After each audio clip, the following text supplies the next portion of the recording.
constantly checking that your friends aren't mad at you? Listen up to learn how to manage text anxiety from a therapist that gets it. Check out the following text exchange. Ugh. Or what about this one?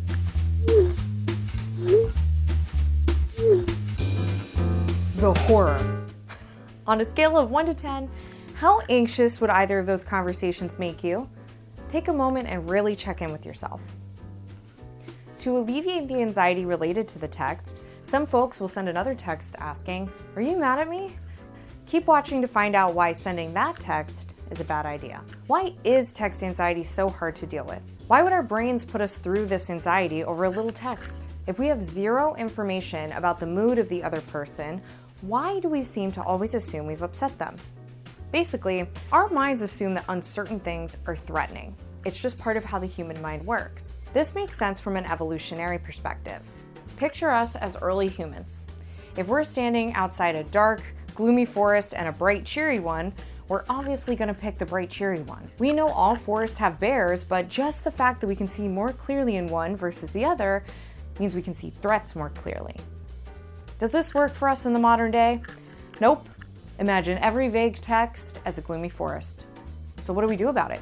Why easing your anxiety actually makes you more anxious.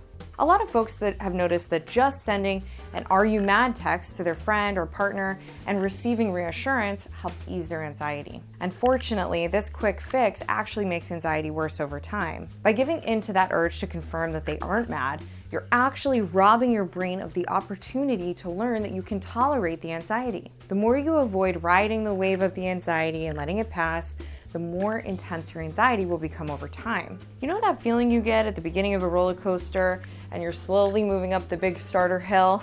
Your nerves and excitement are rising and then peak as you crest over the top? Riding an anxiety wave is just like that.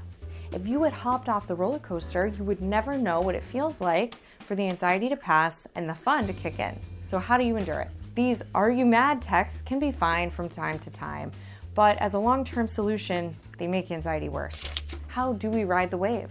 You can start by observing the wave of anxiety. Adopt the curious mind of a scientist. Where do you feel the anxiety in your body? Is it a tightness, a heaviness, a buzzing sensation?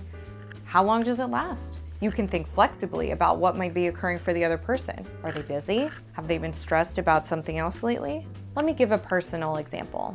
In college, I had a close friend who would be very short over text, with all periods and no emojis. It made me worried at first, making me wonder if she really wanted to spend time together. Fast forward 8 years, and I was a bridesmaid in her wedding. That's just how she texts. I asked her about it once as we became closer. She laughed and said, "I just want to be efficient." Finally, ask yourself, whose responsibility is it to tell you if they're angry? You can't read minds, and you definitely can't do it over text. Text-based communication is our link to the rest of the world. By learning how to deal with the anxiety that can arise from it, we can keep setting boundaries and communicating our truths without fear of ambiguous responses. If anxiety is starting to feel overwhelming for you, it might be time to talk to someone like me. You can schedule a complimentary 15-minute phone consultation with me or other people at TPG below.